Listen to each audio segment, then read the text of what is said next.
Así que, a ver, ahora sí. Bueno, ya iniciamos la grabación y damos nuevamente la bienvenida a todos, a todas, a todes eh, aquí presentes.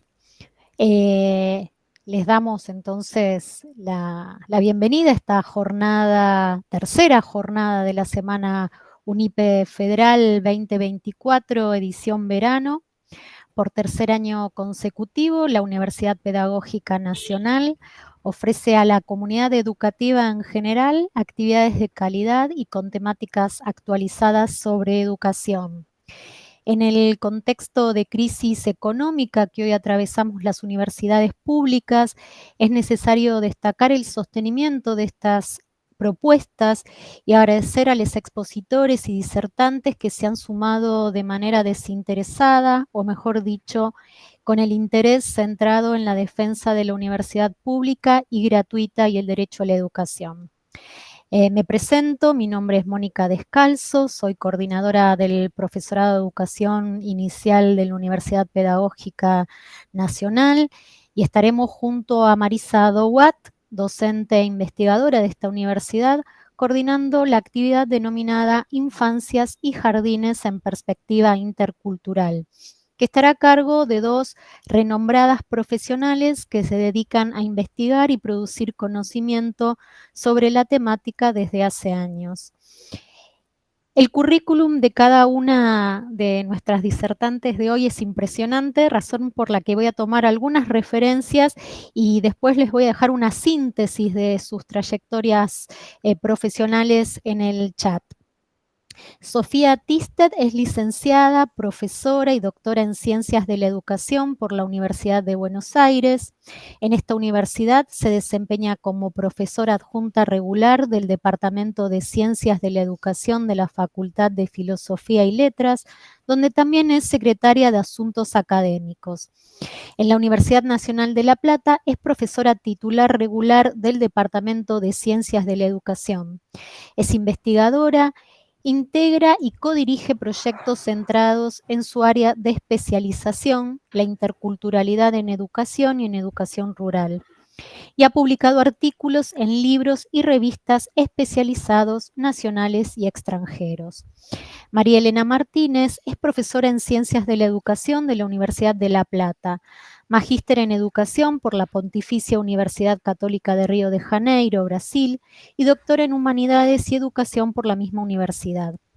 Se desempeña como profesora titular del Departamento de Ciencias de la Educación en la Facultad de Humanidades y Ciencias de la Educación de la Universidad de La Plata y como profesora de programas de posgrado en educación en diversas universidades nacionales.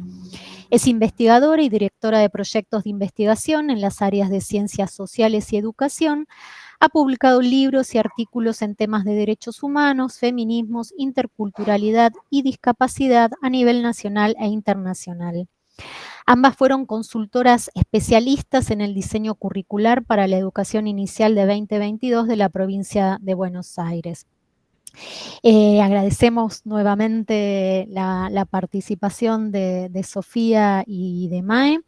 Y antes de darle la palabra a nuestras invitadas, también agradecemos la presencia de Daniel Brailovsky, que coordina la licenciatura de Educación Inicial en la UNIPE. Les pedimos nuevamente que silencien micrófonos, que se sigan presentando en el chat, que va a estar abierto, para que también vayan dejando sus comentarios y apreciaciones y estén atentos, atentas y atentes que vamos a compartir el enlace para que ingresen a un formulario para poder completar ese formulario y obtener certificados de esta actividad. Bueno, mientras comparto el breve currículum de cada una de nuestras expositoras, ya les dejo la palabra y muchas gracias por la presencia de todos, de todas, de todes. Bueno, muchas gracias, Mónica, por la presentación. Vamos a alternar con Sofía entonces la conversación. Somos bastantes, vamos a ver si nos dejamos un tiempo para poder intercambiar, sobre todo porque, bueno, Vi y nosotras ambas conocemos, porque trabajamos en muchas de las provincias que están acá representadas con las distintas comunidades. Entonces, esperamos tener un ratito para poder hacer algún intercambio. Esta conversación que queríamos mantener hoy gira centralmente alrededor del trabajo que realizamos en hacer un rediseño del currículum del nivel inicial de la provincia de Buenos Aires. Una dirección de educación inicial de la provincia de Buenos Aires que está a cargo de la doctora Patricia Redondo, que la mayoría de ustedes acá conocen claramente porque es una figura central en el campo de los estudios sobre infancias y educación inicial. Y trabajamos con un equipo muy interesante. Ustedes parte del equipo lo conocieron, ya veo, a través de otras presentaciones sobre áreas de enseñanza. Y lo que vamos a trabajar centralmente, que es lo que desarrollamos en esta elaboración colectiva, fue la perspectiva intercultural del diseño curricular para educación inicial de la provincia de Buenos Aires. Este diseño está atravesado por 4 perspectivas. Una es educación intercultural, la otra es educación ambiental integral, la otra es educación sexual integral y la otra es educación inclusiva. Dentro de estas 4 perspectivas, nosotros vamos a hacer este recorte, pero en realidad, digamos, en las áreas de enseñanza, estas perspectivas se entraman entre sí. O sea que lo que vamos a presentar hoy es un recorte principalmente centrado en el proceso de elaboración, que no fue nada más del equipo de consultores del diseño curricular, sino también que fue fruto de la participación de los docentes del nivel inicial en todas las distancias y de las familias también. Entonces me parece interesante esto también para decir que esta construcción que hicimos de la perspectiva intercultural supuso una reconstrucción y un diálogo en el sentido de retomar aquellos puntos de vista, lecturas de mundo, opiniones, concepciones, interrogantes que surgieron del proceso de consulta en la región bonaerense para la construcción del diseño curricular. Antes de pasarle la palabra a Sofía, si yo preparo también para poder compartirles una presentación, que espero que se vea algo, que queríamos también empezar, digamos, con una música que compartiéramos, esperamos que sea posible, no sé si se va a ver el video, después se los podemos pasar. Pero lo que nos importaba ahora en esta presentación era retomar, digamos, esta construcción de la perspectiva intercultural en la provincia, en el diseño curricular de la provincia de Buenos Aires, de la cual tampoco vamos a poder tomar todo porque llevaría mucho tiempo, pero algunos aspectos que tienen que ver con estas relaciones entre culturas, identidades, territorios, instituciones. Este marco, digamos, se da además, ¿no? El problema central que estamos abordando es una relación, digamos, una tensión y una relación clásica en el campo de la educación y de la educación escolar, que es la relación entre culturas y educación, ¿no?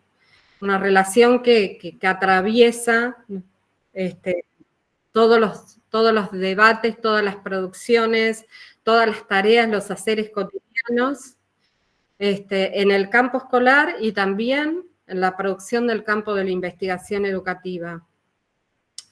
Y esa relación no es cualquier relación en este contexto político, con un gobierno nacional que está atacando sistemáticamente tanto a la educación como a la cultura, tanto a los niños, las niñas y niñas, como a las y los docentes, trabajadores y trabajadoras de la educación, tanto los procesos de ataque a nuestros artistas, a nuestros artesanos, a nuestros agentes de cultura, a nuestros escritores, nuestros músicos, músicas y cantantes. Entonces, en este marco de un ataque del gobierno nacional con características neofascistas, tanto a la cultura como a la educación, nos parece importante volver a reafirmar una perspectiva intercultural, democrática, basada en los derechos humanos, que reconoce todos los derechos que figuran en nuestra Constitución Nacional, en todas las convenciones de los derechos de las personas con discapacidad, de los pueblos indígenas, los derechos a la libertad de expresión, los derechos de los grupos migrantes, de las personas LGTBIQ+, los derechos de las diversidades que hacen posible en este reconocimiento también garantizar el derecho de nuestras infancias a su posibilidad de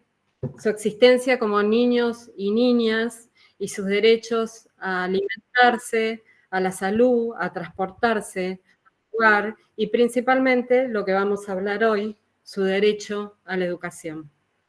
Y es esto, básicamente, algunas de estas cosas que queremos compartir. Voy a empezar la presentación, la hemos probado, se ve un poco con algunos problemas, pero bueno, intentaremos ir andando en estas dificultades que en este momento igual son menores que otras que el pueblo argentino está padeciendo.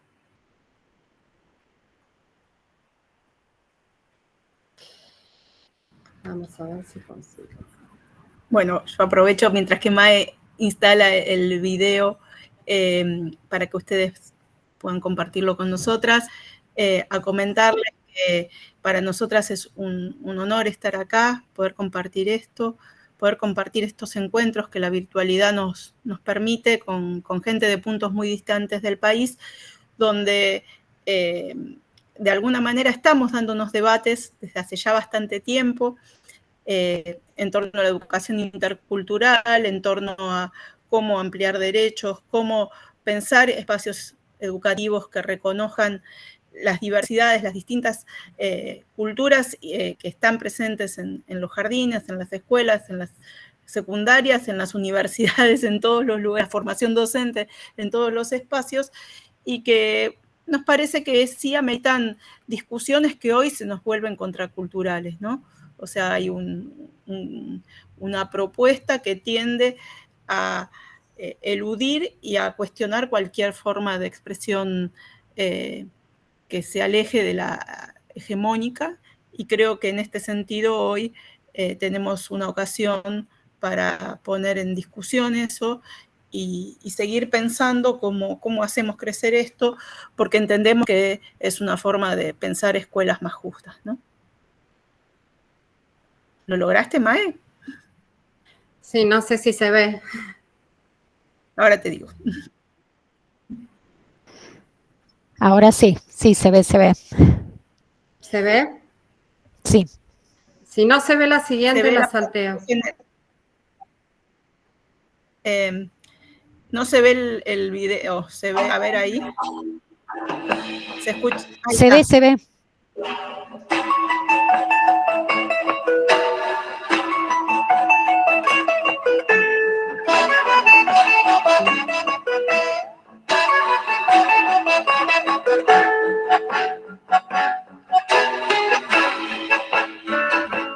Ando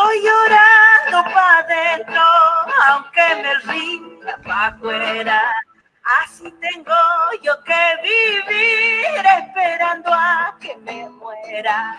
Le doy ventaja a los vientos porque no puedo volar hasta que agarro mi caja y le empiezo a pagualear. Mi raza reza que pedirá allá en el monte de caridad. No tiene tiempo, ya no da más. Reza que reza, ¿por qué será? Valle sonoro de pedregal, piedra por piedra el viento va, borrando huellas a mi dolor. Silencio puro es mi corazón, silencio puro es mi corazón.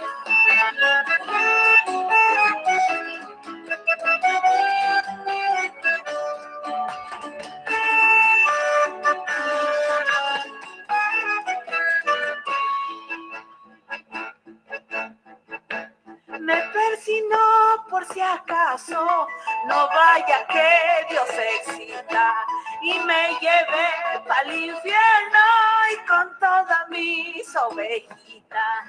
No se sabrá otro mundo, ande las almas suspiran. Yo vivo sobre la tierra y trajinando todo el día.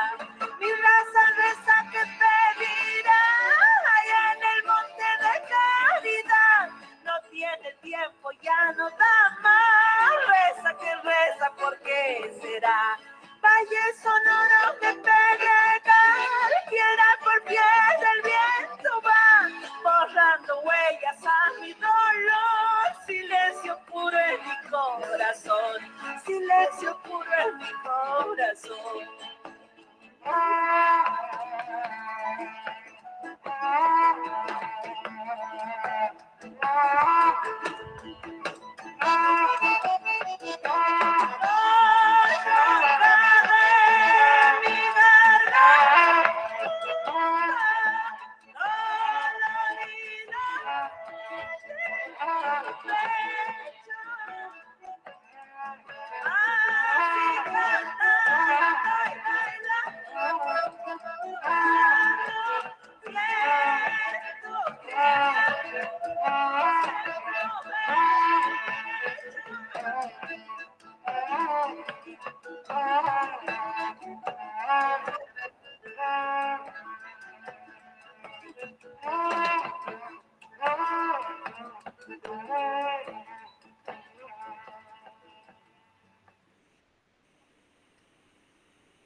¿Pasó para ustedes? Sí, sí, pasó. Ah, perfecto. Bueno, esta es entonces el título que le pusimos al encuentro de hoy. Lo que nos importaba es compartir este campo de experiencia que fue la producción del currículum en la provincia de Buenos Aires para educación inicial en lo que respecta a la perspectiva intercultural. Este proceso, digamos, contó también, y quería mencionar antes de comenzar, con la participación del Consejo Indígena de la provincia de Buenos Aires, que es parte de la Secretaría de Derechos Humanos de la provincia, y con el cual también trabajamos en la elaboración de esta parte del diseño curricular. Me importaba decirlo porque además vamos a ver algunos datos luego que tienen que ver con la provincia de Buenos Aires que a nosotros, digamos, nos importa destacar. ¿Querés retomar vos, Sofía, y yo sigo después? Paso acá. No sé, Sofía, si estás al aire, porque no te veo. ¿Sofi? Sí. Bueno,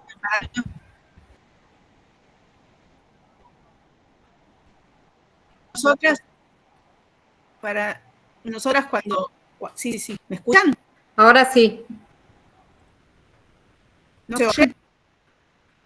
tal vez comentar que como señalaba Mae inicialmente, para nosotros pensar la educación intercultural es pensar de alguna forma cómo estamos pensando la escuela, cómo estamos pensando el espacio del jardín, y es pensar que el espacio escolar de alguna manera supone la articulación, la coexistencia en un mismo espacio, en un mismo territorio, de distintas perspectivas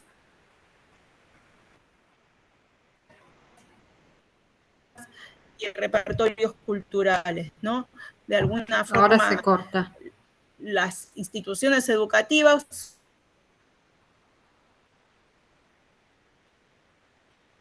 entre sí.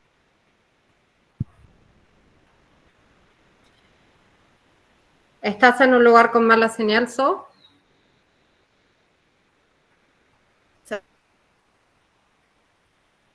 Bueno, si querés, sigo yo. ¿Sabés qué, Mae? Empecé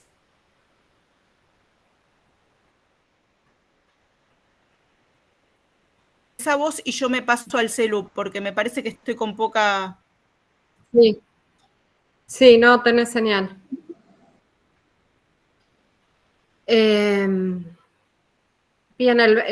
las primeras cuestiones tenían que ver con poder reconocer, digamos, a los jardines de infantes de la provincia como espacios escolares que suponen entramados culturales. Y los entramados culturales no significan nada más dar cuenta de los entramados culturales que constituyen, que configuran, que conforman las comunidades educativas, sino también, digamos, comprender que cada uno de los jardines de infantes, como cada una de las escuelas, digamos, tienen sus propias culturas institucionales, además de los marcos de la cultura escolar que están dados también por los lineamientos de la política educativa y por los diseños curriculares.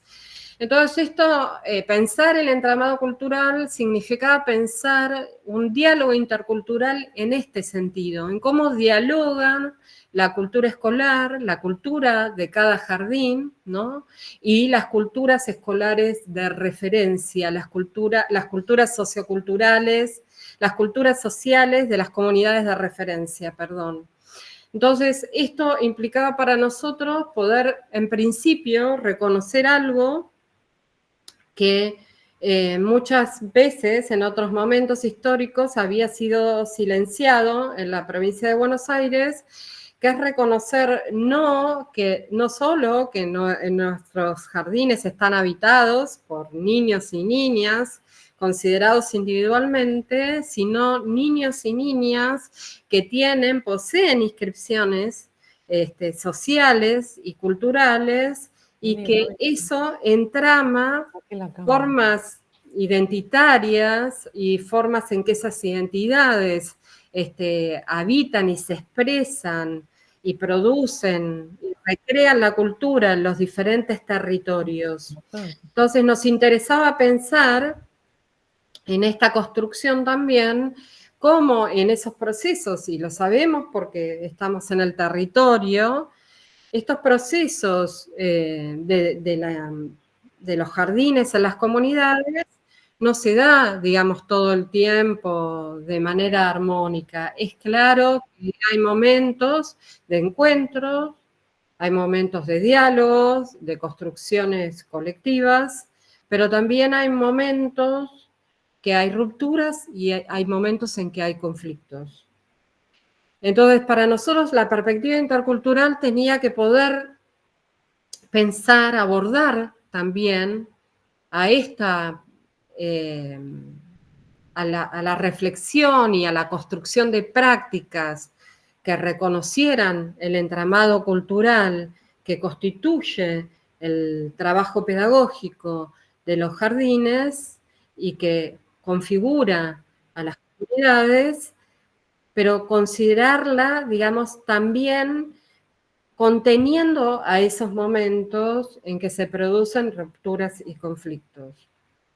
Entonces, el centro era poder pensar a las culturas en términos de un diálogo en que esa comunicación intercultural constituyera siempre un espacio de construcción, reconstrucción, revisión y circulación de nuevos significados y prácticas. No queríamos puntualizar esto antes de avanzar porque muchas veces, digamos, los discursos celebratorios de la diversidad constituyen un obstáculo, porque efectivamente, si no hay celebración y armonía, parece que no fuera posible hablar de interculturalidad. Pero básicamente cuando nosotros hablamos de perspectiva intercultural, hablamos de aquellos momentos en que se producen obstáculos o las posibilidades de comunicación, digamos, se ven interrumpidas o alteradas, o hay también, digamos, conflictos que tienen que ver con significados, con mundos de vida y puntos de vista sobre el mundo, o para decirlo como Freire, lecturas de mundo que a veces están posicionadas de manera diferente. Entonces, de cómo construir esos espacios de diálogo en que se pueda constituir una comunicación intercultural en un proceso en que se garantice el derecho a la educación de nuestras niñas y de nuestros niños, de nuestras niñas y de nuestros niños. A ver si se oye ahora, Mae. Dale. ¿Se escucha? Tal vez decir que la matriz de construcción de los sistemas de educación y del sistema de educación en Argentina, y en este sentido el nivel inicial no escapa a esto, no giró en torno al reconocimiento de distintas perspectivas de ver y pensar el mundo, sino que en general se construyó en torno a únicas formas de ver y pensar el mundo. Entonces, de alguna manera, sobre fines del siglo XX y con más claridad en el siglo XXI, comienza a discutirse que estas formas de sumar a las infancias a únicos repertorios, de alguna manera producían al mismo tiempo que un efecto de inclusión, es decir, todos adentro del jardín, un efecto de exclusión, es decir, todos adentro del jardín, pero dejando afuera del jardín sus marcas culturales, no solo las de los niños, sino también las de las familias, ¿no? O sea, las familias de alguna forma sienten, y tal vez a muchas de ustedes y a mí misma nos ha sucedido, que algunas de las cuestiones que son propias del espacio doméstico deben ser dejadas de lado para entrar a las instituciones educativas. Y es un punto en discusión. Por eso, cuando nosotros pensamos en que todos los niños y todas las niñas deben ver respetado su derecho a la educación, lo hacemos en esta perspectiva amplia de lo que nosotros vamos a llamar en clave de derecho humano, un derecho humano fundamental, y es pensar que esta educación debe ser garantizada por el Estado para todas y todos, pero que además tiene que ser una educación en donde podamos entrar con esos mundos en los que nos vimos inscriptos por nuestros grupos de pertenencia. A veces son las familias, a veces es el pueblo, a veces es aquel lugar del que han venido nuestros padres o nuestras madres y no necesariamente los niños o las niñas, pero en todo caso lo que me parece muy, muy desafiante como situación, porque por más que es algo que se viene charlando hace mucho, no es de tan fácil concreción, porque si hoy es muy disruptivo con el planteo que se hace desde el gobierno, nunca terminó de estar del todo apropiado por parte de las políticas públicas, es que cada uno tiene derecho a sostener esas pautas de crianza con las que su familia lo ha formado, y al mismo tiempo tiene que tener derecho a acceder a aquello que es lo común, aquello que el diseño curricular pauta como importante, como relevante en un determinado momento histórico. Entonces, de alguna manera, lo que nos parece es que pensar una perspectiva de educación intercultural nos pone en ese desafío, ¿no? En tratar de pensar en lo común, en lo plural, y lo plural en lo común, ¿no? Y este es como uno de los puntos que supone un ejercicio y un esfuerzo de producción cada día, en cada escena de un espacio escolar, ¿no?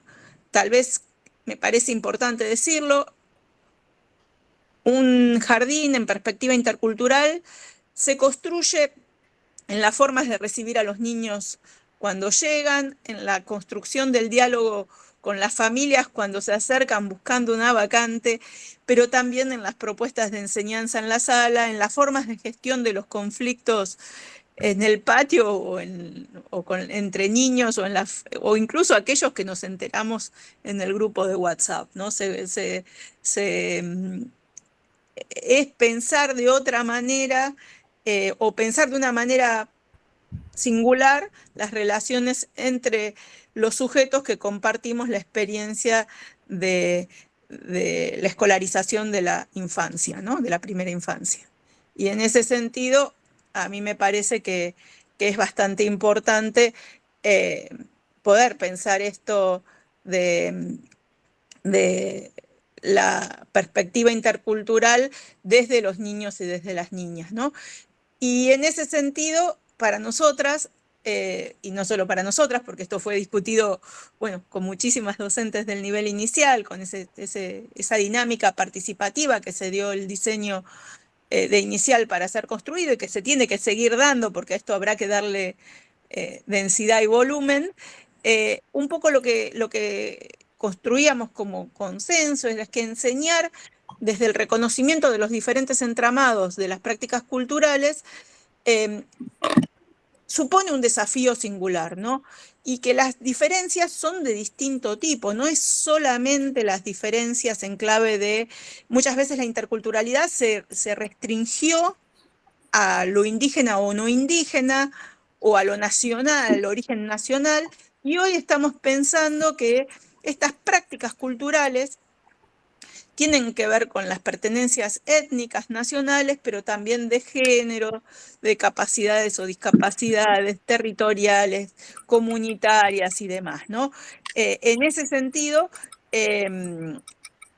cuando nosotros pensamos en interculturalidad, lo pensamos en una perspectiva crítica, pero también amplia, no restringida a la cuestión de la lengua o a la cuestión de determinadas identidades, ¿no? Y en ese sentido, tal vez sí señalar que el desafío de promover diálogos no es el diálogo como sinónimo de conversación, sino de un tipo singular de conversación que tiene que ver con poder pensar que no hay únicas formas de ser y estar en el mundo, que los distintos repertorios culturales pensaron esto de distintas maneras y que esto se expresa en el cotidiano de nuestra vida, pero también de la vida de las instituciones, ¿no? No todos pensamos la relación entre los seres vivos de la misma manera, es decir, para las culturas occidentales hay una división tajante entre hombres y vida natural, para las culturas indígenas no necesariamente, y así uno podría poner un montón de ejemplos en donde distintos repertorios culturales han pensado las relaciones con los fenómenos climatológicos o de distintas maneras, las formas de entender la construcción de la ciencia de distintas maneras, y esto de alguna forma nos pone en una posición de pensar estos procesos con la cabeza bastante abierta, ¿no? Quiero hacer un paréntesis acá. Una cosa que me parece bastante importante señalar, más en un momento como este, en que los niveles de pobreza se disparan al infinito, es que sí lo que vamos a tener que estar atentas en estas situaciones es cuáles situaciones tienen que ver con la diferencia cultural y cuáles tienen que ver con la desigualdad social, ¿no? Me parece que eso es algo que vamos a tener que, o sea, no explicarlo todo por la diferencia cultural, ni explicarlo todo por la desigualdad social. poner esa lente o poder pensar en esa clave, entiendo que es un desafío muy complejo, porque a veces se funden o tendemos a construir explicaciones entre una y otra cosa que nos pueden llevar a equívocos, ¿no? En ese sentido, nada, me parece que pensar en una educación en perspectiva intercultural, en clave del derecho a la educación como un derecho humano, también significa implicarse en leer y comprender los mundos socioculturales, las situaciones que los componen, desde esas distintas posiciones, sin jerarquizarlas, sin decir esta es mejor que esta o esta es más completa o menos completa o más adecuada o menos adecuada, sino tratando de entender que en distintas condiciones se construyeron distintas formas de ver y pensar el mundo y que todas pueden caber dentro de una buena experiencia escolar, y que esto las hace ricas, ¿no? Tal vez después nos quede un ratito para explayarnos más sobre esto. Eso no significa que si en un jardín, digo, no sé, bueno, acá hay gente de muchos lugares del país, por lo que vimos en las presentaciones del inicio. En general, en todos los territorios coinciden en una sala, en una institución, gente con inscripciones culturales muy diversas. No quiere decir que uno tenga que sintonizar uno a uno con todas, sino tal vez lo más importante es construir esos gestos en donde se pueda leer que hay distintas y que todas valen. Después podemos volver con más detalles sobre esto, pero nosotras acá en el PowerPoint poníamos cuestionar las formas individualizantes, universalizantes y patologizantes de las vidas de las infancias bonaerenses. De alguna manera, lo que estamos queriendo decir con eso es correrse del lugar de señalar ciertas cuestiones como adelantadas o atrasadas, como adecuadas e inadecuadas, como cultas e incultas, y tratar de pensar en una clave más interesante, que es cómo hay distintas formas de ser y estar en el mundo y que esto es valioso en sí. ¿Querés seguir, Mae? Sí, quería hacer 3 cuestiones sobre esto que tienen que ver, en primer lugar, digamos, con las personas con discapacidad, con los niños y niñas con discapacidad, que están claramente, digamos, contenidos en esta perspectiva intercultural que nosotros estamos sosteniendo, o que los niños y niñas con discapacidad tienen, digamos, una existencia en que recorren campos de experiencia y además construyen prácticas en el mundo social y recrean prácticas en el mundo social a partir de su experiencia de discapacidad. Esto a nosotros nos parece importante. Esto no significa solo reconocer a los niños y niñas sordos y a la cultura sorda, sino a todos los grupos de discapacidad en, además, sus diferentes prácticas del lenguaje, sus diferentes formas de expresarse, sus diferentes iniciativas y direcciones para participar en el mundo social. Nos parece central, además, tanto como con el género, que es preciso cuestionar la biologización para interpretar la vida de nuestros niños y niñas.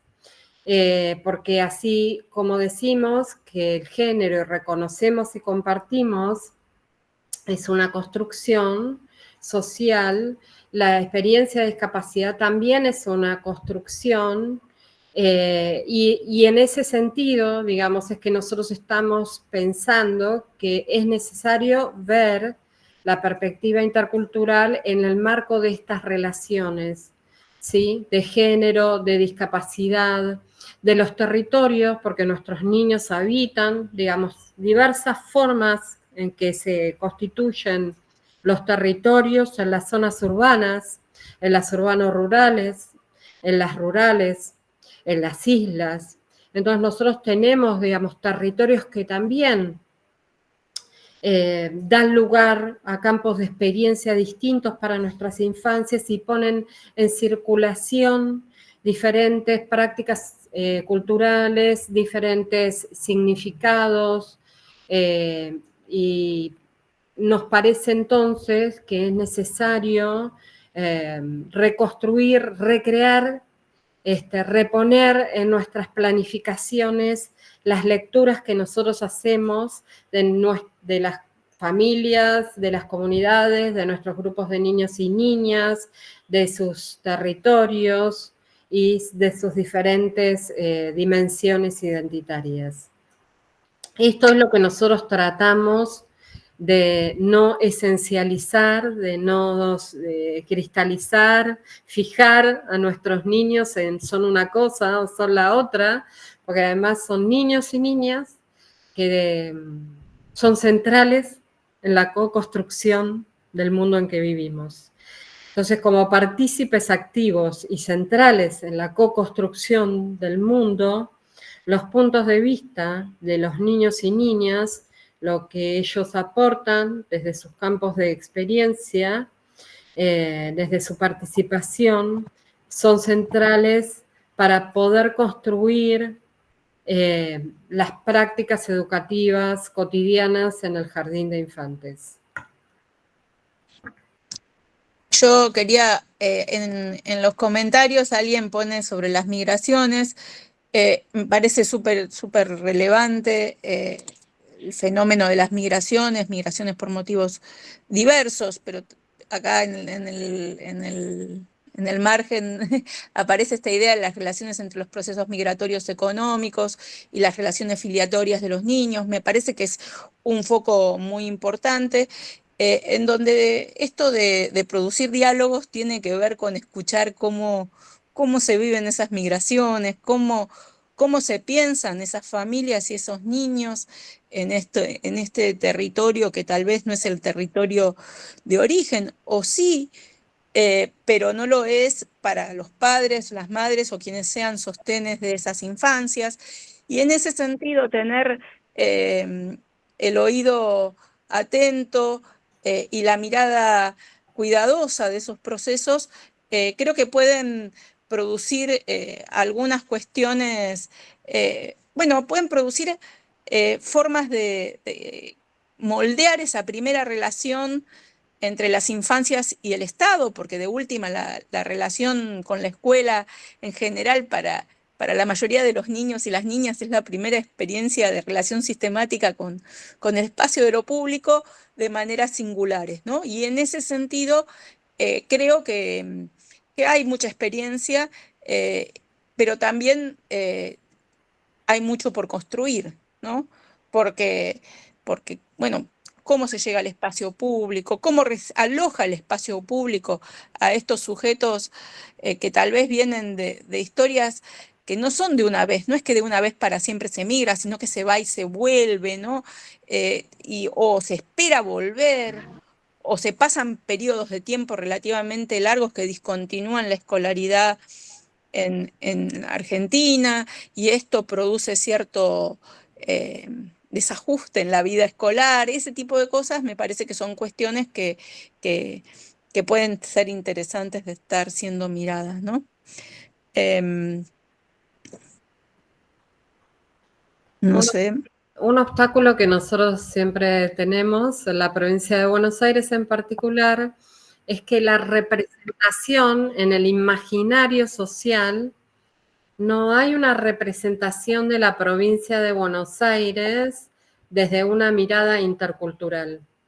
En general, digamos, eso queda encubierto, sobre todo bajo la separación de las grandes concentraciones urbanas versus las áreas rurales o de islas, más marcadas por los territorios y las condiciones de vida y las desigualdades, pero queda bastante oculto, sobre todo en el territorio bonaerense, donde además nosotros tenemos, voy a hacer referencia después a eso, a grandes procesos migratorios, pero además tenemos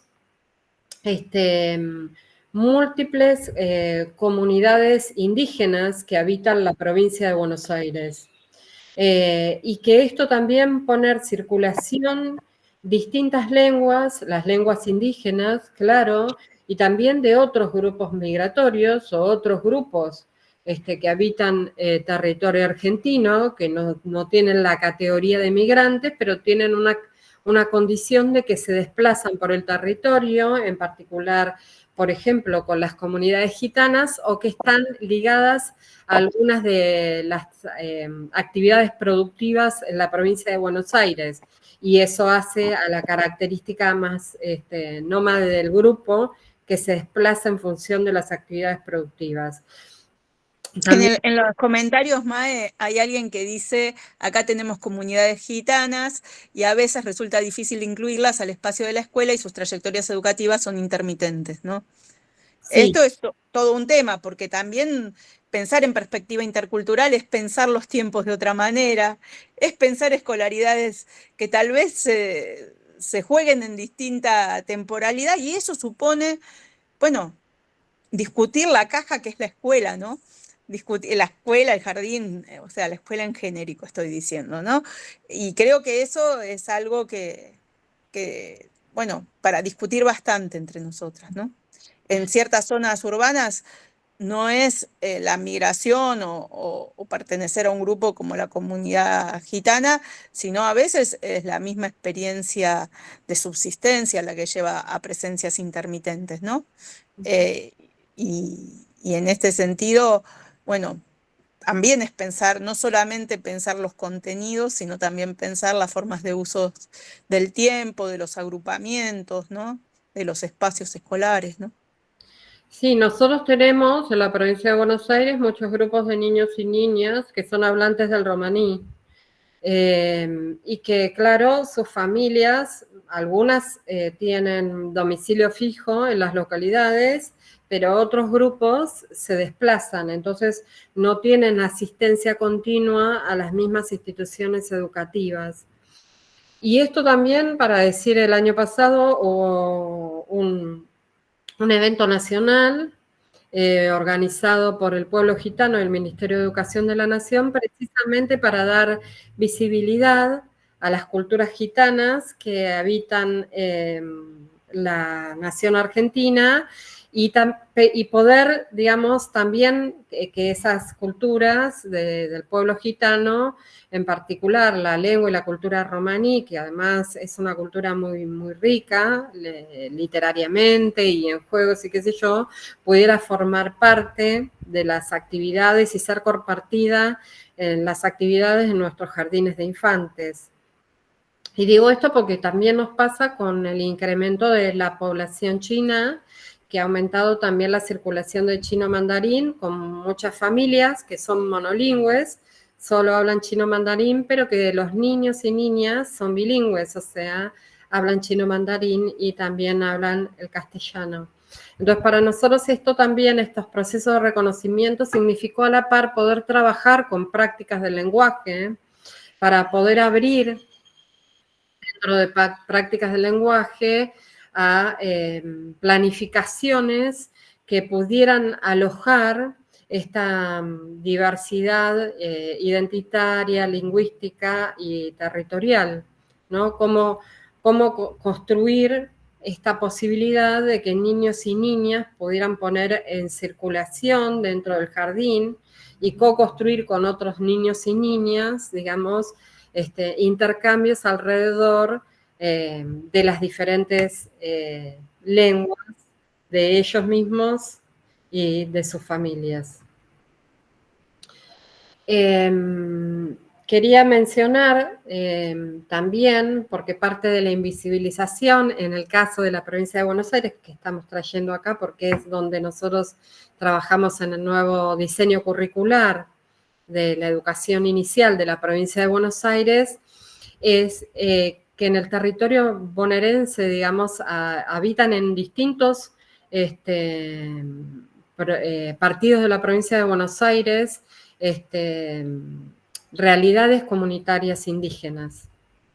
Entonces, nos interesa señalar esto porque en general es algo que con frecuencia está fuertemente invisibilizado y está incluso invisibilizado en muchos territorios. Entonces, trabajar junto al Consejo Provincial de Asuntos Indígenas significaba también, digamos, darle centralidad en el currículum a todas las contribuciones, todo el trabajo que ya desde hace varias décadas llevan adelante las comunidades y los organismos indígenas en la provincia de Buenos Aires. Tal vez un comentario que seguro cuando estén los datos del censo del año pasado tengamos más precisiones, pero la provincia de Buenos Aires es la que concentra la totalidad de los pueblos indígenas que viven en nuestro país por estos fenómenos migratorios internos, y al mayor número de pueblos indígenas. No tiene que ver con la imagen que tenemos en la vida cotidiana sobre esto, ¿no? Y también, bueno, la cantidad de migrantes, ¿no? En ese sentido, en los 135 municipios, lo que tenemos es, nada, un primero y segundo cordón donde viven 8 de cada 10 migrantes, ¿no? En el primero y segundo cordón, es decir, que el 85%, por ejemplo, de la comunidad paraguaya está entre el primero y segundo cordón del conurbano bonaerense, y que de alguna forma, en general, tenemos migración de procedencia de Paraguay, de Bolivia, de Perú, de Colombia, de Venezuela, pero cuando miramos los niños pequeños, los números no son los mismos que los números de la población migrante total, ¿no?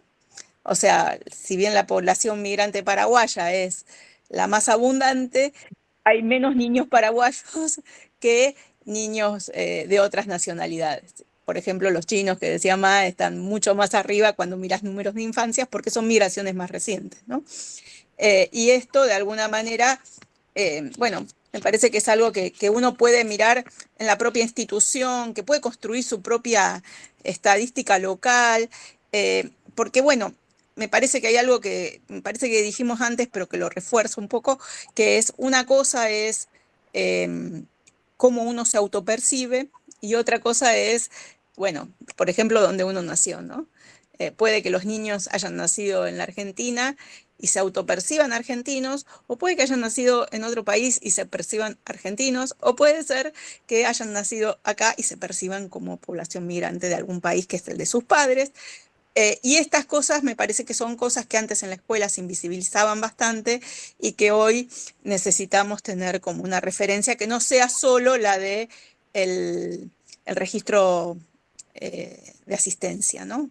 Que tiene el dato demográfico, pero no el dato de cómo es vivida esa identidad por parte de los sujetos, ¿no? En ese sentido, alguien decía por acá, tenemos mucha diversidad cultural, pero no siempre los proyectos se organizan en torno a eso. Creo que incluir en el diseño curricular una perspectiva transversal que verse sobre la interculturalidad es una invitación a poner ese foco, pensando que si los niños, las niñas y las familias o los grupos de pertenencia se sienten incluidos en el diseño curricular, las posibilidades de que algo del orden de una educación más justa, más democrática, más rica, acontezca, ¿no? Esto para el... Ah, si tenemos para compartir el diseño, nos preguntan. Ahora se lo subimos, le subimos el link. Es un diseño para mí muy de avanzada. Muy orgullosa de haber trabajado en esto. Tal vez una nota a pie, una infidencia. En 2007 había habido otra versión del diseño y la sensación es que, por suerte, han pasado muchos años y hemos podido lograr amalgamar cosas que hace hace 15 años no podíamos, ¿no? Hemos logrado algunos niveles de síntesis interesantes que Que bueno, creo que tienen que ver con la experiencia recorrida también en las instituciones, ¿no? Sí, les vamos a compartir un formato de diseño, además que está en versión digital y que tiene links que nos va a permitir... Perdón, Mae, ahí ya compartí el link de la versión digital.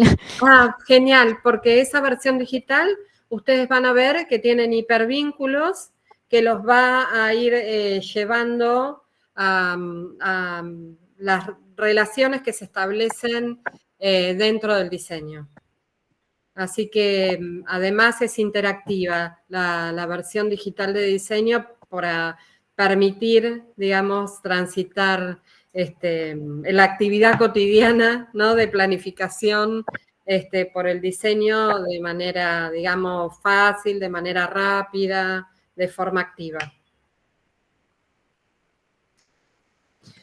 Quería mencionar, además con esto, para ir pasando a la próxima cuestión, que para nosotros este repaso de cómo leemos la vida y cómo reconocemos y cómo se reconocen desde las políticas de Estado a la población en la provincia de Buenos Aires es central, porque también eso hace a cuáles son las decisiones que se toman en política educativa. Entonces, cuando nosotros decimos, bueno, nosotros tenemos en la condición migrante como migrante, que no tiene todavía el DNI argentino, ¿sí? Casi 1 millón de personas. Pero nosotros también tenemos aquellos que, digamos, son migrantes que ya se han establecido en una residencia definitiva y con DNI, pero que eso no significa que hayan abandonado sus identidades y sus prácticas, sino, digamos, que en el jardín eso se transite, digamos. La caracterización tiene que ver sobre todo con ir viendo esto que dijo Sofía, de cuáles son los flujos migratorios que se están produciendo dentro del territorio provincial para ir pudiendo acompañar y pensar la tarea de los jardines y las planificaciones en las diferentes áreas de enseñanza. Y además, y agrego otra cosa, la perspectiva intercultural supone, digamos, un cuestionamiento fuerte a las miradas de la educación que están basadas, ¿no?, en un abordaje y en legados eurocéntricos, blancos, patriarcales, meritocráticos. Entonces, para nosotros significa también poder discutir y contraponernos a esas miradas que precisamente en el mejor de los casos ocultan, pero con frecuencia niegan las vidas vividas por los habitantes de la provincia de Buenos Aires y del país todo. Entonces, nos parece central, digamos, entender que esta perspectiva intercultural pretende transformar y construir condiciones radicalmente distintas de pensar, conocer, ser y estar y convivir en el mundo. Y esto que acabo de decir significa precisamente que esta perspectiva intercultural involucra superar la ilusión de la homogeneidad. Es decir, de una sola lengua, una sola forma de hablar, una sola forma de moverse. Implica cuestionar que aquello que es distinto solo puede ser leído como déficit o como carencia o como patología. Es con mucha frecuencia que las diferencias en nuestros niños y niñas se leen como la falta de algo, ¿sí? O que es falta de familia, o que es falta de cultura, o falta de hábitos, o como algo que está inscripto en el cuerpo biológicamente definido y que no está completo, o está desviado, o que le faltan capacidades, ¿no? Entonces, Para nosotros, esas formas que son lecturas homogeneizantes de nuestros niños y niñas y que atentan contra su integridad y sus derechos como niñas y niñas, son absolutamente centrales para poder pensar desde una perspectiva intercultural. Pero también el tema de la interculturalidad tiene un reverso que se nos plantea con mucha frecuencia cuando estamos trabajando en los talleres junto a las y los docentes y a las familias también, que es que construir desde el reconocimiento de la heterogeneidad y de la pluralidad cultural es también complejo porque muchas veces, digamos, es leído como un obstáculo. Pero ¿cómo planifico desde la heterogeneidad?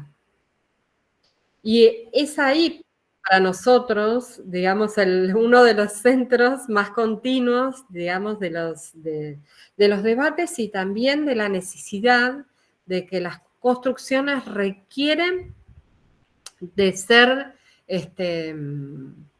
pensadas, diseñadas, elaboradas colectivamente. Elaboradas y expuestas y publicitadas y también dar participación a nuestros niños y niñas en esas actividades, también en las actividades de planificación. Y esto lo decimos porque parte en prácticas del lenguaje, ¿no? Es pensar en la horizontalidad enunciativa, ¿no? En que las voces de nuestros niños y las ideas y las propuestas y los planteos de nuestros niños y niñas son tan válidas como la de los adultos que habitan la institución. Entonces, construir contextos de horizontalidad enunciativa y que en ese diálogo todos somos mutuamente influenciados, ¿no?, por los discursos que están en circulación, resultan sumamente importantes. De hecho, nos pasa muchas veces que los niños nos alertan de situaciones que para nosotros se nos pasan. Y que decimos, ¿cómo es que se me pasó? Y sin embargo, ellos nos alertan de ciertas cuestiones. Entonces, digo, significa el reconocimiento mutuo en términos de la participación y en términos de la enunciación. Esto no afecta solo a prácticas del lenguaje, esto afecta a todas las áreas de enseñanza. Mae, ahí en los comentarios alguien dice que esto sucede mucho con la comunidad boliviana, el tema del silencio y leerlo como déficit, y para nosotras lo habíamos colocado en algún punto un poco más adelante, pero me parece bien adelantarlo. Nosotras un poco lo que planteábamos ahí es que hay algo de reconocer también el silencio como expresivo, que tal vez no tenga que ver con ciertas prácticas escolares que siempre valoran la participación a través de la palabra y demás, y poder distinguirlo, o poder distinguir situaciones en donde el silencio nos habla de alguna dificultad y cuando el silencio nos habla de otras formas de expresarse. Yo creo que ahí justamente la perspectiva lo que invita es a hacer preguntas allí donde solíamos hacer afirmaciones, ¿no? Ante el silencio de un niño en una sala, muchas veces, más que preguntarnos qué pasa acá, decíamos, debe tener tal cosa, debe pasarle tal cosa. Y preguntarnos, bueno, ¿qué es este silencio? ¿O qué son estas palabras? ¿O qué es esta forma de hablar? ¿De qué me habla esta forma de hablar? Me parece que nos pone en un lugar muy, muy interesante y nada rutinario, ¿no? Porque seguramente atrás de las distintas cosas hay distintas situaciones y no cerrarlas de antemano me parece que puede ser bastante productivo, ¿no? Sí, hay una paradoja que a mí me interesa marcar, que muchas veces en prácticas del lenguaje particularmente es objeto de conversación. Porque así como el silencio aparece como un obstáculo, ¿sí?, o la ausencia de la oralidad, ¿no?, de la expresión oral, Silencio no es idéntico a ausencia o falta de expresión oral. El silencio es una forma no sonora de expresión. Siempre refiero a que para mí eso fue un gran aprendizaje en una clase que dio Daniel Barenboim, ustedes lo conocerán, el director de orquesta argentino, director y compositor de orquesta, Daniel Barenboim. Una vez escuché una clase de él que le daba a los músicos acerca del silencio. Y él explicó algo que para mí fue una sorpresa increíble, que dijo, ustedes piensan que la música se basa en el sonido, pero el principio de la música es el silencio, no es el sonido. La música es posible por los silencios entre los sonidos. Entonces, para nosotros, digamos, el silencio también es una forma de expresión. Insistimos mucho que como adultos muchas veces nosotros decimos que no podemos hablar porque a veces no encontramos las palabras o todavía no estamos en condiciones de, si las encontramos, de decirlas, porque para hablar, para expresarse oralmente, tenemos que poder encontrar el momento, el lugar, el contexto. Si a nosotros nos sucede como adultos, imagínense aquellos que han llegado recientemente a este mundo. Entonces, la relación entre el habla y el tiempo en las infancias tiene que ser también respetada. Y también tiene que ser no rápidamente patologizada, porque es básicamente algo que es muy rápidamente objeto de intervención. Y luego está en las diferentes formas de la oralidad, porque no hablar es un problema. Y después tengo las presentaciones de los docentes que me dicen, pero tengo un niño o niña que habla mucho. Entonces digo, no hablar o hablar mucho y todo se convierte en un obstáculo. Entonces, la cuestión es cómo construimos entre niños y niñas formas de convivencia y espacios que den lugar a aquellos niños a que encuentren las condiciones, los contextos para poder comunicarse y expresarse. Lo cual no es fácil porque decimos, insistimos, que la perspectiva intercultural está introducida para reconocer las diferentes formas de ser, de estar y de convivir. Y las diferentes formas de ser significa que no todas las culturas desarrollan, digamos, su oralidad en cualquier contexto. Por ejemplo, en general, en las comunidades indígenas, en muchas comunidades, nos dicen las familias, pero si nuestros niños y niñas hablan todo el tiempo sin parar, los tenemos que callar. Hablan todo el tiempo sin parar en los contextos que les son familiares y que por lo tanto se sientan seguros para hacerlos. Pero alguien en los comentarios pone de los espacios públicos no es tan fácil. Entonces eso es una co-construcción que se hace entre niños, niñas y docentes. Sí. Que alguien en los comentarios pone que no es lo mismo silencio que silenciamiento, ¿no? Y yo creo que hay algo de eso que está bueno pensarlo y saber que seguramente en muchas situaciones de enseñanza inadvertidamente hemos producido silenciamientos, porque eso no nos hace malvados ni culpables, pero sí que es algo sobre lo que tenemos que ejercer cierta vigilancia, ¿no? En este sentido, digamos, la perspectiva intercultural sostiene una concepción constructivista y significa también, digamos, trabajar en el reconocimiento de las historias y las memorias que ocupan y forman parte de los mundos culturales y de los campos de experiencia y del imaginario de los niños y niñas, ¿no? Y eso a partir de todas las formas de expresión. Insistimos mucho en la recuperación de las literaturas orales, insistimos también en la construcción de nuevas literaturas orales junto a las comunidades y de recuperar, digamos, esas culturas orales porque para muchas comunidades, digamos, significan puntos de referencia para sostenerse en momentos de gran vulnerabilidad.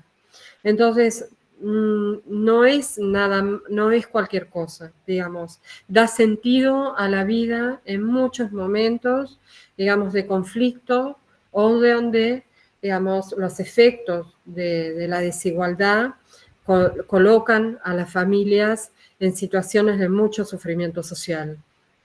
Entonces, me parece que trabajar en esta perspectiva, en prácticas del lenguaje, significa también poder sostener a los niños en campos simbólicos que permitan que niñas y niños, digamos, vayan construyendo sentidos sobre la vida, sobre el vivir y sobre convivir en una sociedad con otros.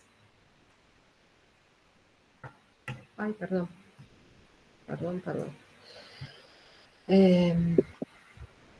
Quiero hacer. Sí, yo creo que podríamos poner muchos ejemplos. Me da la sensación de también, digo, incluir otras formas de jugar, trabajar sobre distintas formas de pensar la infancia y la crianza, sobre prácticas alimentarias, que muchas veces se ven tensionadas, diría yo, por la existencia cotidiana, no sé, pueblos que no encuentran las comidas o los insumos para preparar las comidas que preparaban en sus lugares de origen, pero las añoran, conocen esas recetas. Eso puede ser muy interesante de ser traído.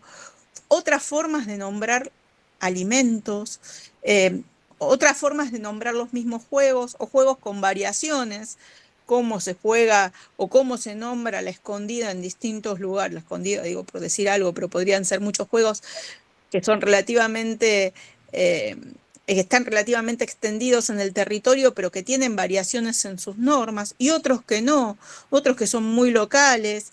Ese tipo de cosas pueden habilitar que distintas formas de ser y estar en el mundo sean reconocidas, sin necesidad de hacer un mapeo uno por uno de los pueblos, repertorios o pautas culturales que estén presentes en una sala, que a veces se puede ir de las manos de un docente, ¿no?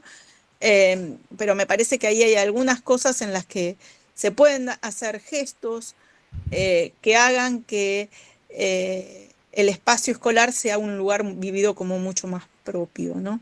Y menos atemorizante, menos amenazante, que si es algo totalmente distinto de uno, ¿no? A ver, acá hay gente diciendo cosas y pasa muy rápido.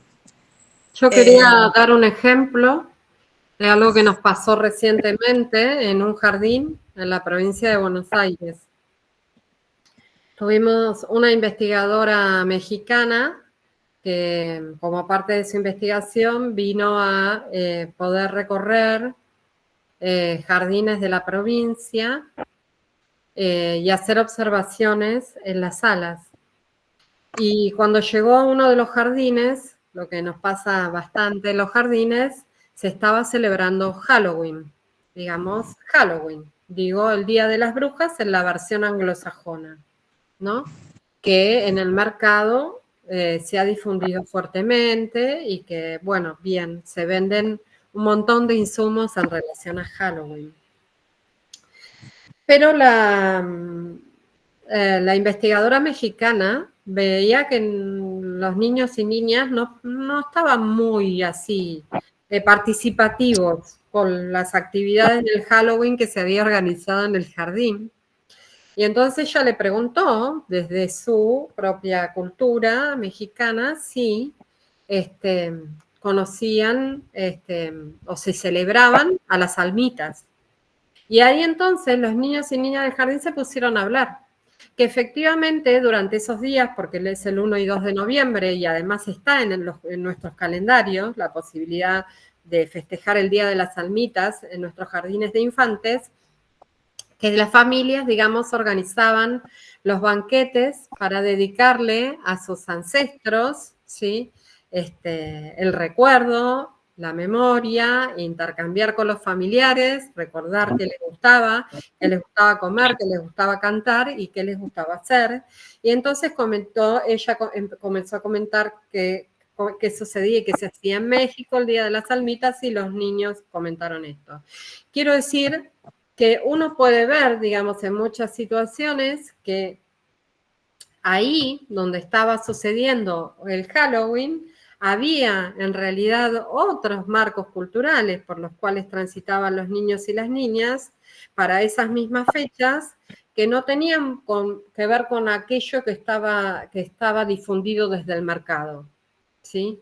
Y que la planificación del jardín, digamos, suponía que a los niños les iba a gustar participar de una actividad que retomara la literatura sobre las brujas y etcétera, etcétera. Bueno, ustedes la mayoría conocerán que varios libros que son muy populares en los jardines, ¿no? Sobre las brujas. Y bueno, y esto, digamos, también sirvió para poder redireccionar también, ¿no? Poder decir, bueno, de esto estamos hablando cuando pensamos en cómo trabajar en los jardines, por ejemplo, acerca de recuperar qué celebran las comunidades, qué celebran nuestras comunidades. ¿De qué se componen las celebraciones, no? Están las celebraciones que forman parte, ¿no? El calendario de celebraciones que forman parte de las políticas de Estado, pero también nosotros tenemos muchas veces celebraciones particulares de nuestras comunidades, y eso también tiene que formar parte de las planificaciones.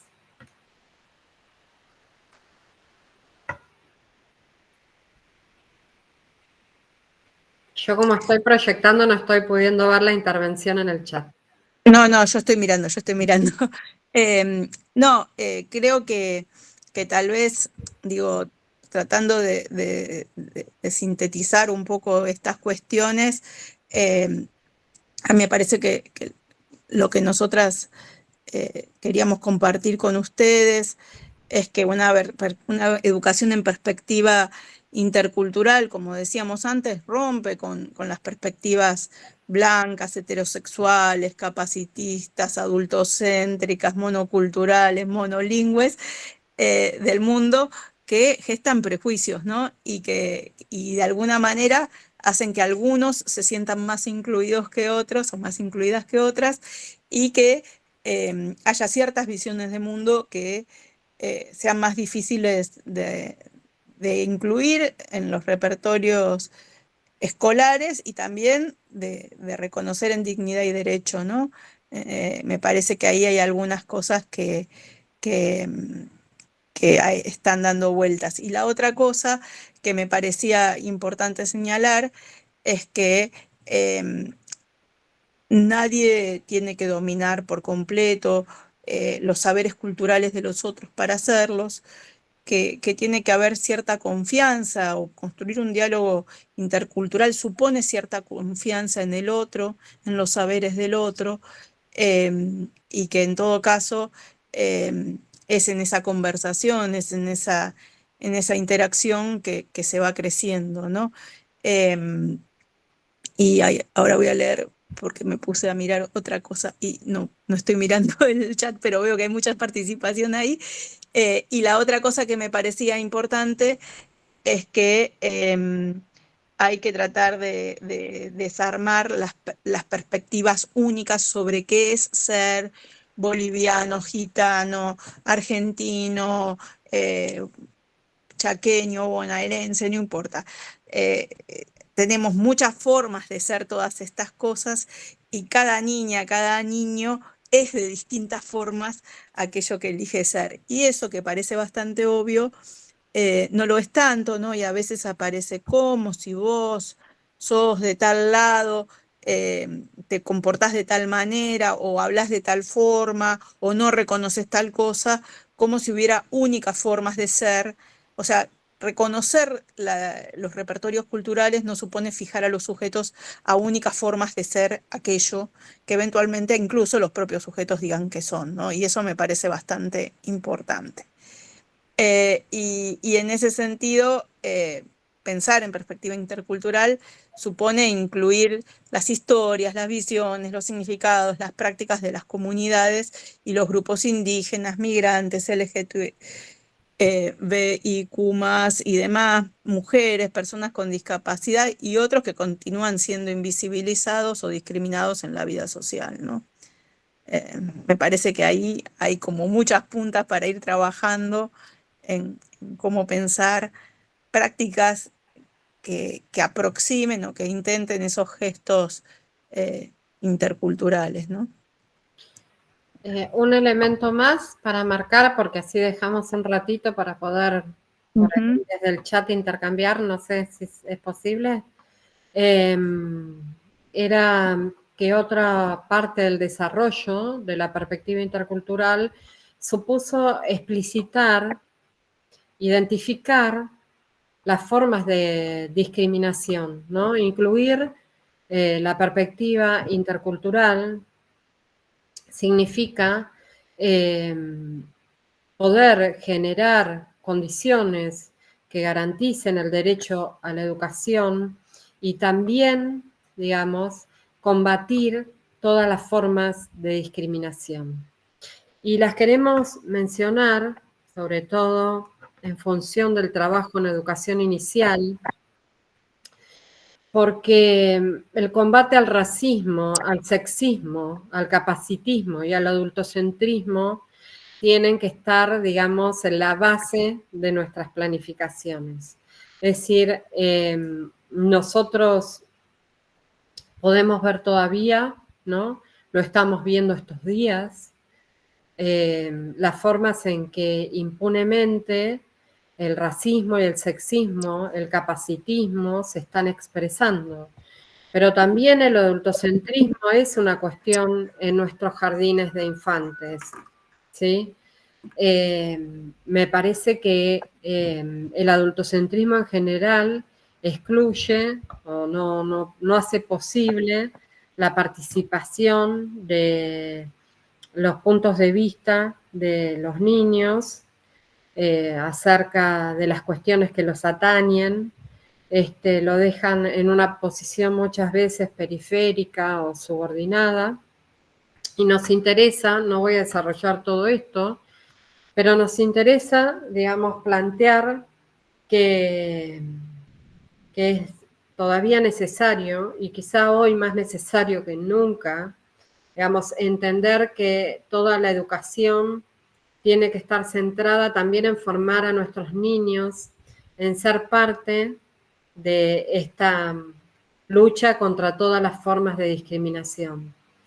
Particularmente, digamos, porque tanto el racismo como el sexismo, ¿no? Son las que frecuentemente más discutimos, pero el capacitismo, que es una de las formas de discriminación, digamos, que son menos mencionadas comúnmente, ¿no?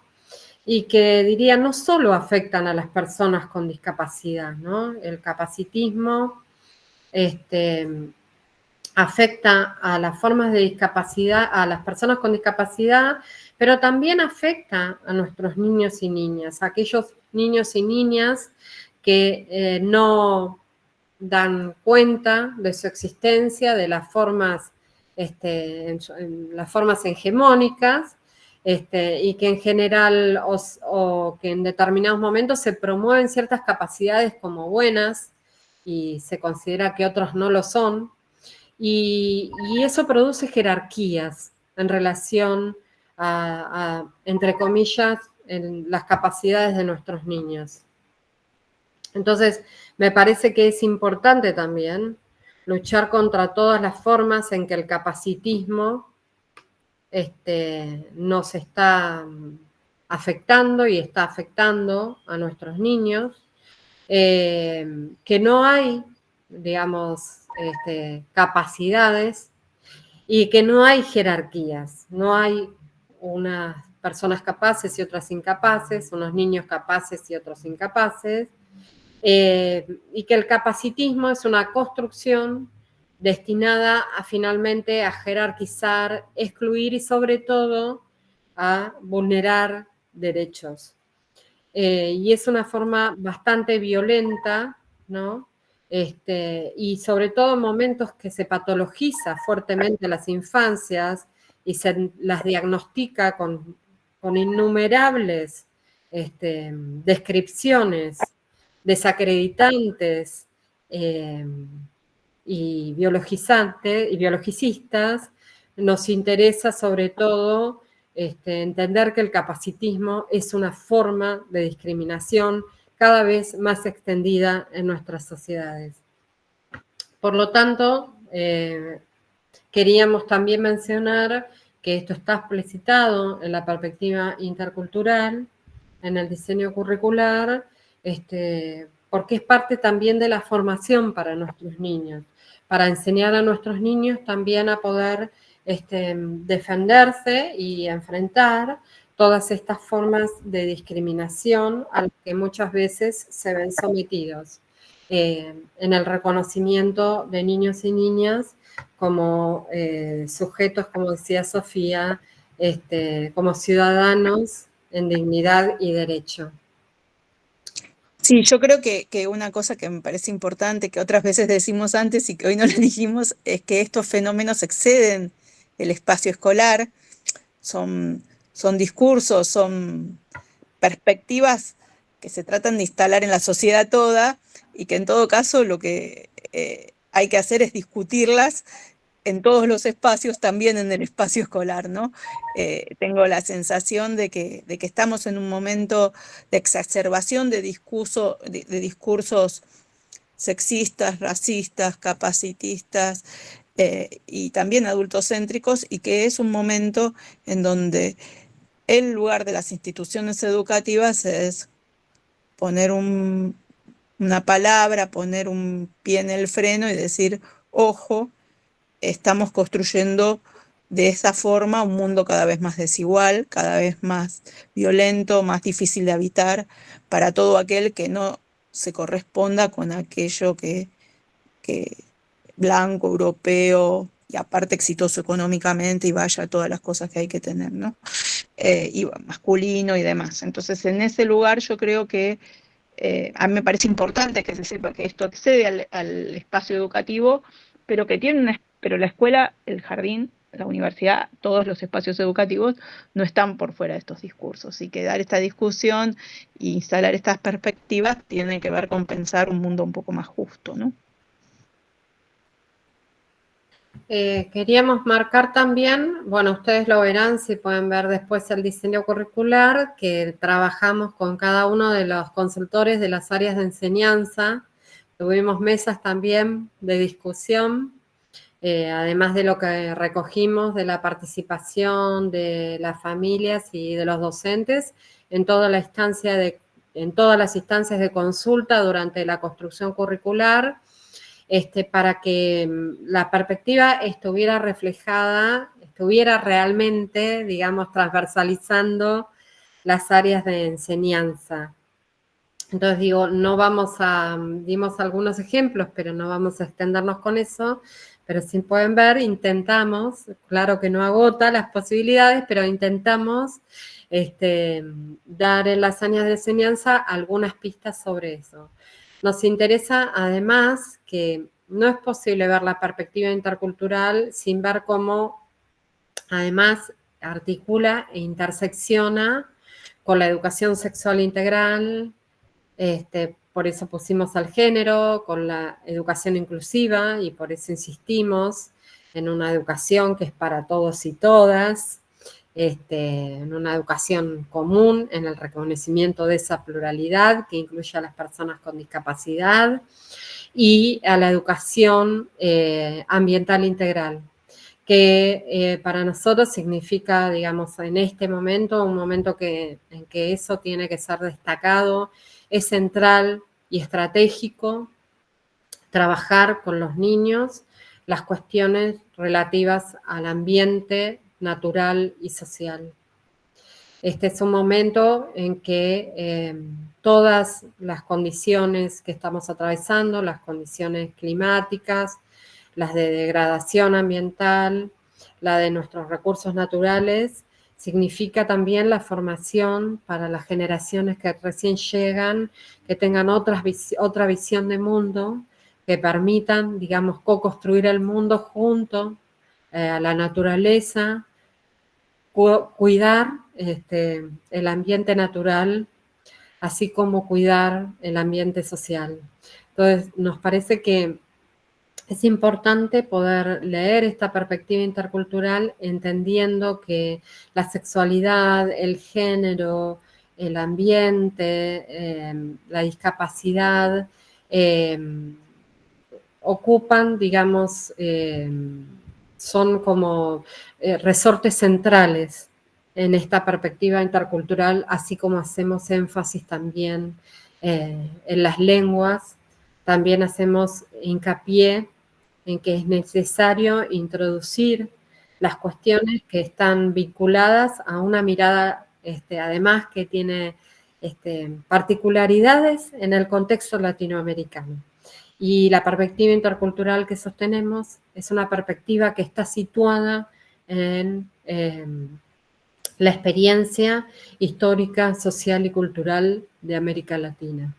Y está en diálogo con las perspectivas que las comunidades y los diferentes países de América Latina están intentando sostener con mayor o menor fuerza en determinados momentos, por dentro y por fuera del Estado en otros, pero que efectivamente, digamos, es una línea que es una mirada y una lectura del mundo que por lo menos estamos tratando de continuar a tejer para que este mundo sea posible de ser vivido en igualdad y derecho y reconocimiento para todos y todas, y sobre todo para los que recién llegaron, para nuestros niños y niñas más pequeñas.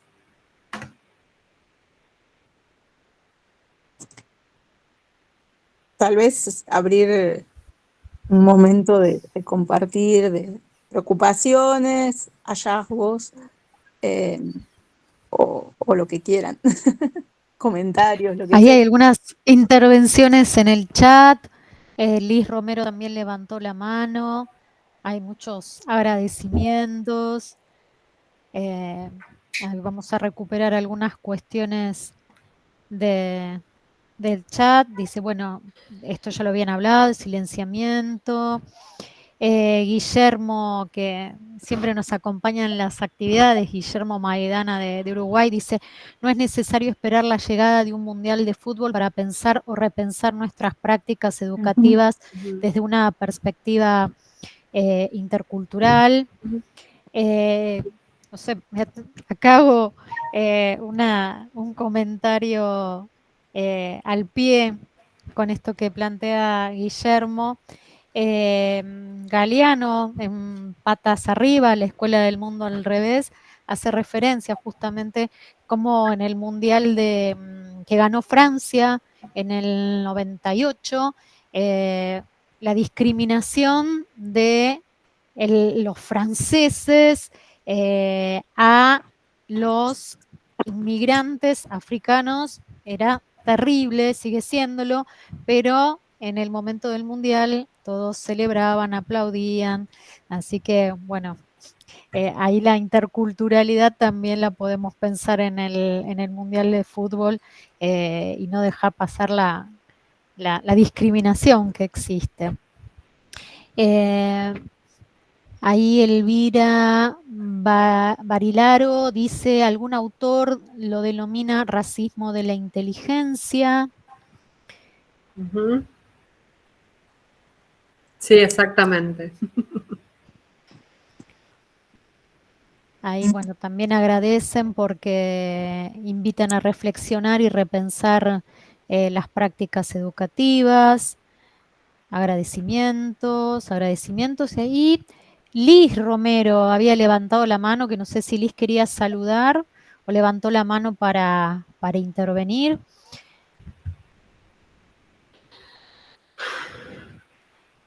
Ahí tenemos a... Quizás no me resulte.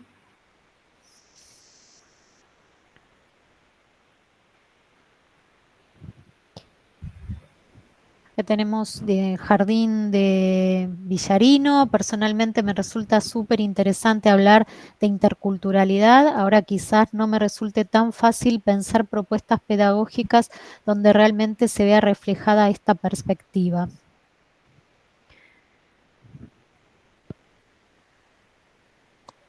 Me parece interesante lo que trae Liz, porque para todos es difícil esto.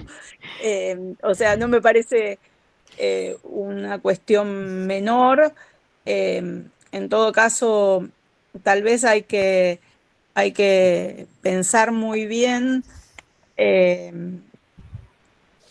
la interculturalidad se juega en todos los momentos de la clase, de la experiencia escolar. O sea, yo decía, lo dije rápido al pasar, pero para mí el cómo se recibe a alguien que va a preguntar por una vacante, cómo se piensa esa primera entrevista con los padres. ¿Será que yo quedé muy traumada de cómo fueron las primeras entrevistas mías por mi hijo mayor, en donde las preguntas eran tan centradas en torno a cierto repertorio cultural de clase media y qué sé yo, que hasta yo me sentía incómoda, o sea que era en todo caso una mujer de clase media blanca que buscaba, que llevaba a su niño al jardín, pero me preguntaban si había querido tenerlo y cosas así. Yo decía, y hasta yo estaba incómoda en esa, será que quedé traumadita ahí, pero pienso mucho que es algo que se juega en todos los gestos de una institución, también en las propuestas pedagógicas. Y en las propuestas pedagógicas yo creo que hay algunos puntos que hay que pensar bastante cómo se gestan. La primera es que haya polifonía, ¿no? Que no haya un único repertorio, que no haya una única versión del mundo.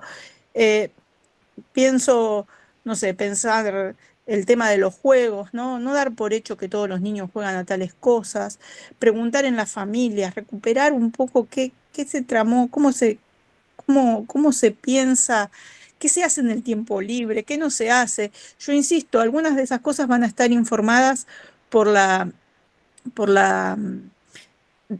diversidad, por la diferencia cultural y demás, y otras van a estar informadas por la desigualdad.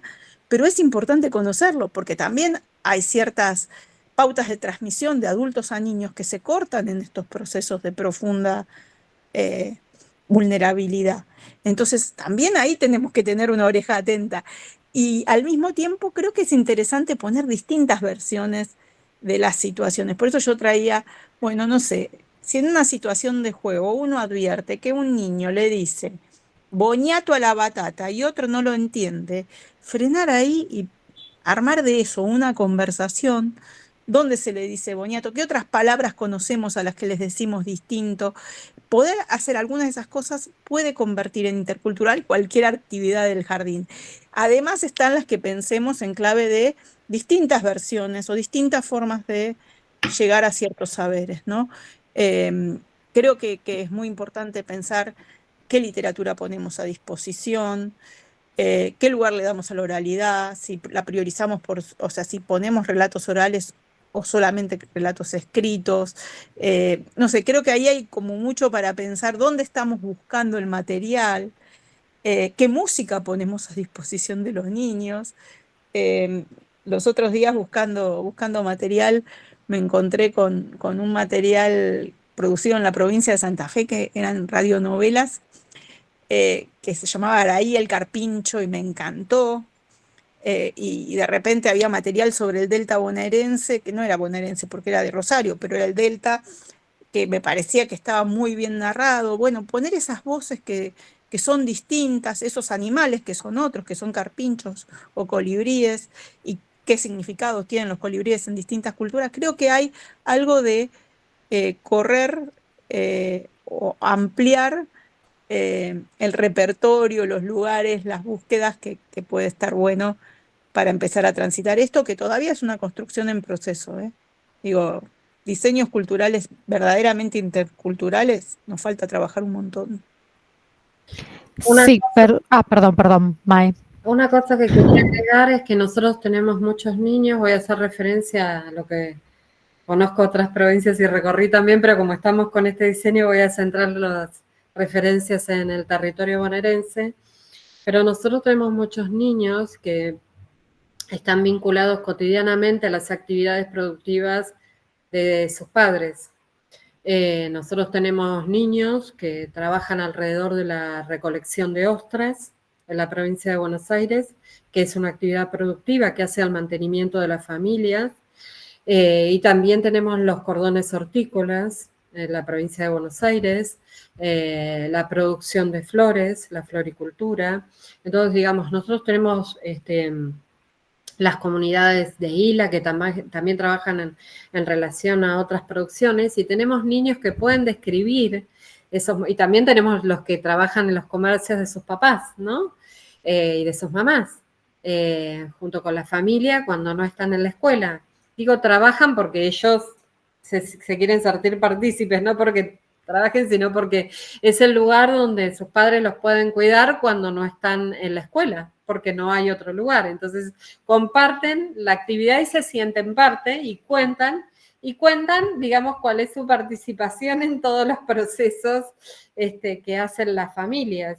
Entonces, me parece que es interesante porque cuando uno empieza a conversar con niños y niñas, los niños despliegan, digamos, una narrativa muy, muy descriptiva y muy extensa incluso de su papel, de cómo ellos también articulan en los diálogos en el mundo adulto, porque en general, además, muchos de estos niños son bilingües. Entonces, eso también facilita el tránsito entre los distintos mundos culturales de los adultos. Y otra cosa que nos sucedió con la perspectiva intercultural es que la perspectiva intercultural interpeló las propias historias e identidades docentes. Digo, no es exterior al trabajo docente. Cuando nosotros hablamos también de memorias y de reconstrucción y de sentidos, digamos, lo que nos pasó también fue que esto también despertó y dio lugar también a que muchos docentes pudieran hablar de sus propias historias, de sus historias de migración, de sus historias de sus ancestros indígenas. Recientemente tuve de una ciudad que ya no tiene, pero tuvo una comunidad indígena muy grande, y de una docente que, bueno, estaba muy conmocionada porque la perspectiva intercultural le había permitido también abrir a ella su propia historia, una historia que, hablando de silenciamientos, había quedado silenciada por el estigma que comportaba ser parte de una familia indígena durante mucho tiempo, para su abuelo sobre todo, y luego para sus padres. Y es que esto, digamos, para ella también había sido la posibilidad de hablar en el jardín también, y de conversar y también de integrar, no la historia individual, sino la historia de la ciudad, del pueblo, de la propia comunidad. Entonces digo, no es algo que se dirige solamente a los niños, sino también que se dirige a los procesos de reconstrucción y de recreación de la propia identidad y del propio trabajo docente, de nuestro trabajo docente. Y entonces, en ese punto, también digo que hay experiencias que tenemos, como que tenemos niños que hacen programas de radio. Entonces digo, nuestros niños son muy buenos haciendo programas de radio y tocando temas que les interesan a ellos conversar, con sus formas de conversar y con sus formas de intervenir y con sus formas de narrar el mundo, y que los niños, digamos, también participan en los procesos de comunicación, teniendo también espacios que son transmitidos en las radios locales, ¿no? Que eso incrementa también la participación de los niños. Hay dos comentarios en el chat que los hago en voz alta porque me parecen interesantes.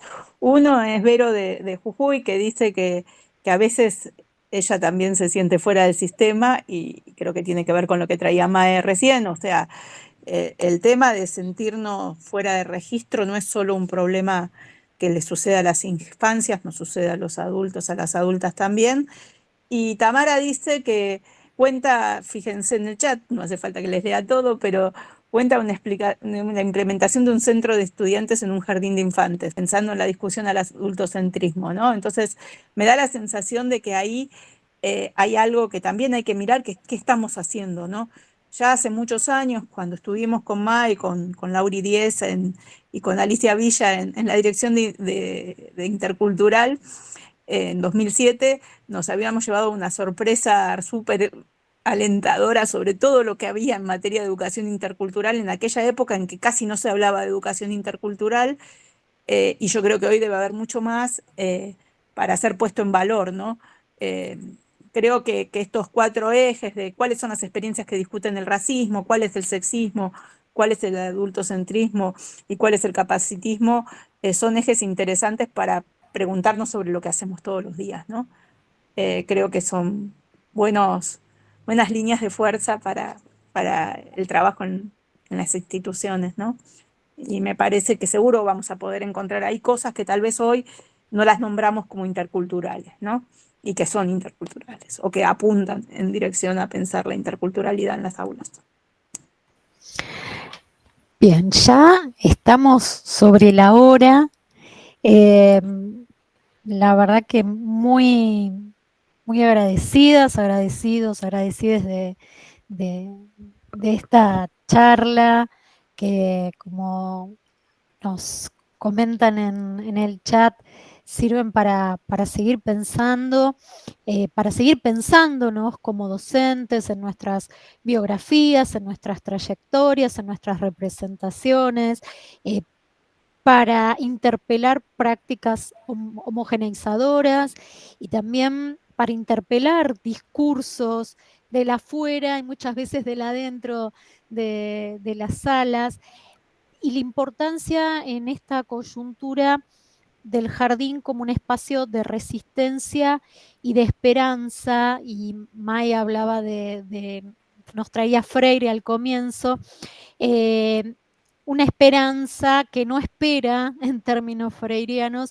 sino una esperanza que cada día lucha y acciona, en este caso contra la discriminación que todavía se sigue filtrando en las escuelas y en general y en los jardines en particular.